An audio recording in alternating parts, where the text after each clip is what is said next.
கிறிஸ்துவுக்குள் அன்பான கர்த்தருடைய பிள்ளைகளே, இன்றைய வேத வசனமும் ஜெபமும் மத்தேயு எழுதின சுவிசேஷம் 6ஆம் அதிகாரம் 12ஆம் வசனம்.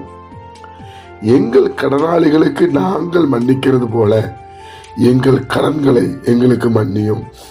என் அன்பு கர்த்தருடைய பிள்ளைகளே, தொடர்ந்து நாம் ஆண்டவருடைய ஜெபத்தை கற்றுக்கொண்டு வருகிறோம். ஆண்டவராய் இயேசு கிறிஸ்து சீசர்களுக்கு, ஜனங்களுக்கு ஜெபிக்க கற்றுக் கொடுக்கிறார். என்ன கற்றுக் கொடுக்கிறார்? எங்க கடனாளிகளுக்கு நாங்கள் மன்னிக்கிறது போல எங்கள் கடன்களை எங்களுக்கு மன்னியும். இந்த மன்னிக்கிற சுவாபம் இயேசுவிடத்துல அதிகமாய் வெளிப்பட்டது. அதனாலதான் எல்லாரையும் அவர் மன்னிக்கிறார். சிலுவையில அறைந்தவனையும் மன்னிக்கிறார், காரி துப்புனவனையும் மன்னிக்கிறார். ஆண்டவர் ஊழியம் செய்த நாட்களிலே ஊழியமே செய்யக்கூடாது என்று தடுத்தவர்களே அவர் மன்னிக்கிறார். பரிசேயரு சதிசேயரை மன்னிக்கிறார். என் அன்பு கர்த்தருடைய பிள்ளைகளே, அதனாலதான் நமக்கு கற்றுக் கொடுக்காரு, நீங்களும் மன்னிக்கணும். எங்கள் கடனாளிகளுக்கு நாங்கள் மன்னிக்கிறது போல நம்மளை மன்னிக்கிற ஒரு சுவாபம் உள்ளவராய் இயேசு கிறிஸ்து பார்க்கிறார். நம்ம மன்னிக்கிறது போல எங்கள் கடன்களை எங்களுக்கு மன்னியும்.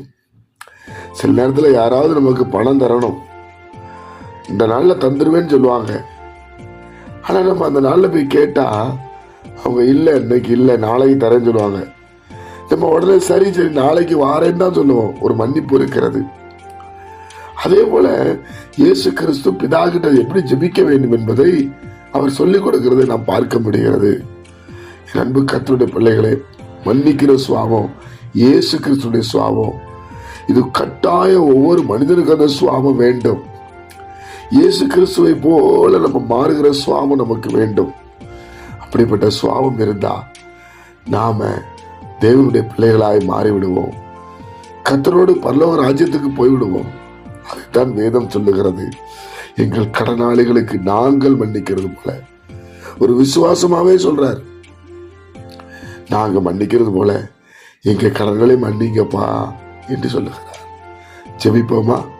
பரிசுத்த பிதாவே, உம்முடைய குமாரன் இயேசு கிறிஸ்துவின் நாமத்தில் நாங்கள் வருகிறோம். இந்த நாளை நீர் எங்களுக்கு ஆசீர்வதித்து தாரும்.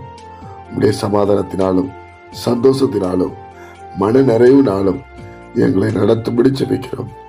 எங்கள் கடனாளிகளுக்கு நாங்கள் மன்னிக்கிறது போல எங்கள் கடன்களை எங்களுக்கு மன்னிங்க சுவாமி. யாருக்கும் தீமை செய்யாதபடி எங்களை பாதுகாத்தவும் ரத்தத்துக்குள்ள மூடுங்கப்பா.